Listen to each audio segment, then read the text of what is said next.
Hello mga katutit. Meron na po tayong huling pangalawang vlog natin to. Pahinga muna po tayo sa repair. Meron kasi ako ni-repair dito, isang TV. Ngayon, gusto ko sana mag-share ng konting informasyon tungkol sa mga electronic tester. Yan. Marami tayong iba't ibang klase ng tester. Ito ay isang analog, digital. Ito naman ay ginagamit sa aircon to. Limitan. Kasi ito, clamp meter. So ito digital din to. Pero maganda namang klase to. Touchscreen na yan. Para kung gusto mo nagmamadali, pindot. Ito naman, ganoon din. Ito hindi naman to touchscreen pero mga auto na yan. Auto na yan, auto. Mamaya papaliwanag ko na ibig sabihin ng auto. Ito, simula muna tayo dito sa sa analog tester muna tayo. Gagawin mo dito, kung kukuha ka na resistance, ilagay mo siya sa times 1 o times 10. Ngayon, pagdidikitin mo siya, kailangan punta siya sa 0. Ito. Ngayon, i-adjust mo siya dito para makuha mo yung 0, para accurate siya. Yan. Tama mo yan. Kaya kung kukuha ka naman ng sa mga diode ng halimbawa ito, diode ng microwave oven. Yan. Hindi mo siya makakuha ng tester ko, ilalagay mo na sa times 1 times 0. Kailangan sa 10 times 10K. Ang pag-check naman ito, kailangan yung isang side niya hindi papalo, yung isa papalo. Kasi kung parehong papalo yan, ibig sabihin yan, shorted. Puputok yung fuse ng microwave. Kaya ito, tingnan natin Lagyan na sa times 10K. Lagyan na sa 0. Ngayon, ito yung negative niya.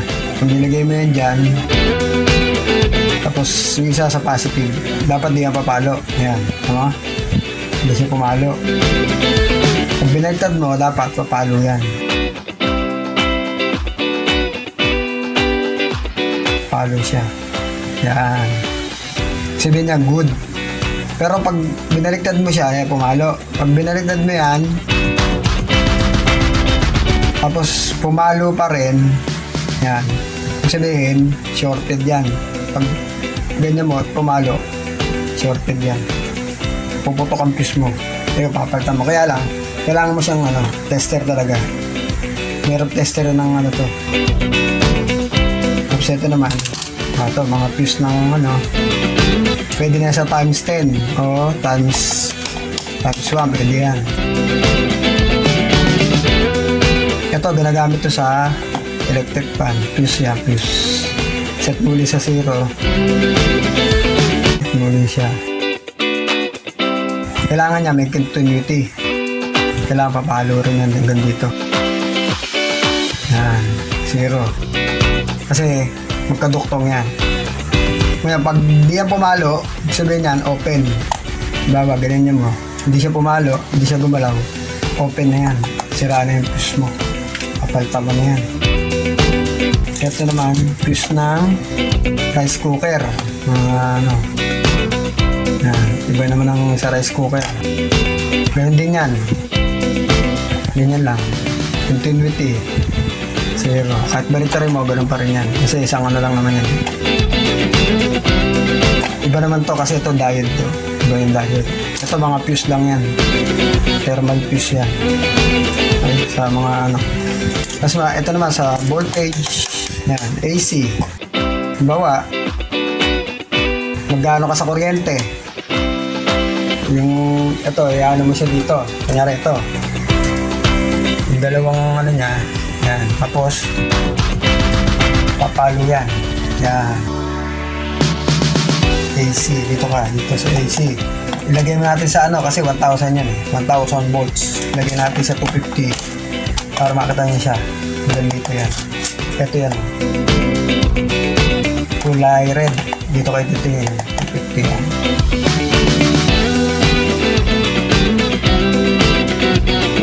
Ang paglagay mo sa sa outlet, ano yan, kahit magbaliktad yan, walang problema. Kasi wala namang polarity yan. Walang positive, negative yan. Okay? Ang battery lang ang meron nun, yung DC. Tapos na tayo dito, no? Hindi naman tayo sa, ito, DC. Ito, ang DC. Yan, may range din yan. Like 10, 50 to 50. Kung mataas yung, susukatin nyo, dapat, yung halimbawa, nasa 200, lalagyan sa 250. Huwag nyo lalagyan sa 50 kasi pwede masira yung tester. Paalo na malakas yan. Kasi ang range ng 50 lang eh. 200 yung sinususukatin. Dapat kung ilalagay nyo sa range yan, yung mga range naman yan. Ngayon sa tayo, digital. Kaya marami tayong klase ng digital para makita nyo. Digital naman. Sa digital, ganun din.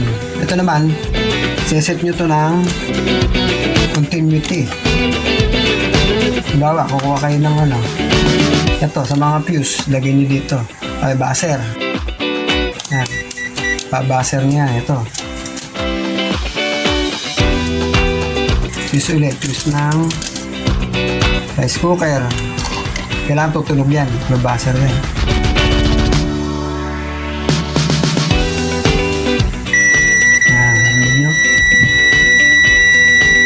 Pag hindi yan tumunog, sira na to.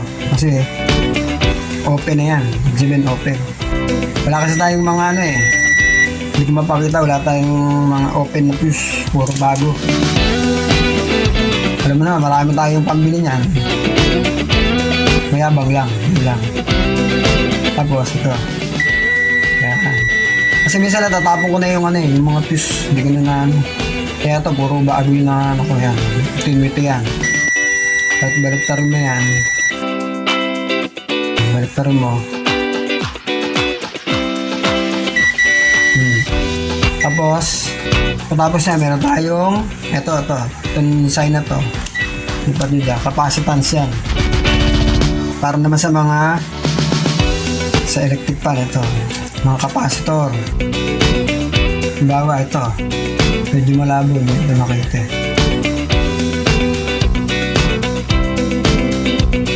Ito, 2.5. Ayan, UF. Kailangan, pag nagsukat ka, ganun din nilalabas. Okay lang bumaba sa 2.5, walang problema. Okay din tumaas sa 2.5, basta nakalagay dyan plus minus 5%. Kailangan, ganun lang. Pag nag-20, 2.8 yan, masisira ng gamit mo. Okay, bumaba siya. Ihinari under ng electric pan. Yan. Ito, 2.5 yan. 2.6, okay lang yan. Kasi bago ito Talagang umaangat ng, meron kasing depende sa manufacturer yan. Okay, 2.6 yan. Kahit baliktarin mo, okay lang. Wala naman polarity ito 2.6 pa rin, di ba? Tsaka pagkabit mo sa electric fan, ganun din. Wala naman polarity yan. Ito pa. Ito ba tayo ng ibang klase yung tester? Ito, may mga ilaw naman to kasi gumagawa ka sa matidilim yan. May ilaw yan. Tapos touchscreen na rin yan. Diba? Hindi ka na mahirapan. Kasi yung auto na yan, magandang gamitin niya kasi halimbawa ang susukatin mo AC pala, tapos nasundot mo siya DC, walang problema yun kasi halimbawa dito, yan, ito sumundot ka dito, lalabas dyan dito DC, yan DC yan, diba? DC. Ngayon, pag sinaksak mo dito, sample ko yan ito, auto yan sasaksak ko dito. Walang polarity naman to. Tignan natin doon sa tester kung nalalabas. Diba? 236 volts. Yun, ang ibig sabihin na auto volt. Halimbawa AC to DC. Kasi pag sa analog, yung kanina, yung analog natin, ito. Pag nagkamali ka dito ng ng pag-test, yung AC, basta nagkamali ka, puputok yun, masisira yung Kasi ito, meron din tong mga ito, capacitance. Yan, capacitance. Pa. Yan, ito ang sign ng capacitance. Yan. Dito ulit tayo. 0.5. Wala pa rin polarity. Mag-reading yan dapat ng 2.655. Pakis lang din sa kanina. Yan, pare-paras lang naman ang kaya lang, iba-iba sila ng Ito kasi autobolt yung kaninang nauna. Hindi naman autobolt yun. Magse-select ka doon. Ayan, 2.5, diba? Tapos, sa mga naman, fuse, ito naman. Punta ka sa base. Ayan, base. Iyaano mo rin siya. Baliktarin mo. Ayan, okay yan, good. Good. Ito, ganun din. Sa capacitance dito, ito. 450 volts, 120 UF. Tingnan natin, ha. Ito, luma na to. Hindi ko alam kung yung value na ito. Pero, patetesting natin kung okay pa siya. Ito, may polarity to, ha. O, yan.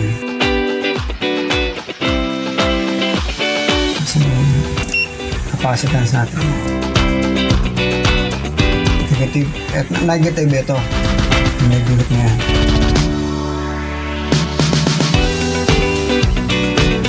Medyo matagal lang sa magbasa. 108.8. So, mababa na siya. Yan. Yung value niya talaga 120. Bumaba na siya ng 12 microfarad. Medyo alanganin na ito. Ngayon, ito, mayroon ditong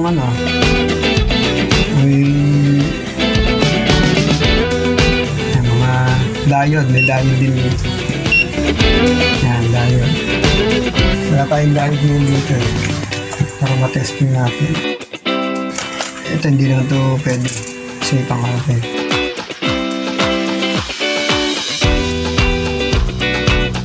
Ito, wala. Hindi na kaya basahin niya. Ito yung sinasabi ko kanina. Doon ko lang sa mag-ano nito. Kasi kailangan to, may 9 volts na. Kasi yung analog natin may 9 volts yun. Kaya yun, pwede dito yun. Pag basta sa ginagamit ko sa microwave. So, ito naman tayo sa isa. Ito, volt dito.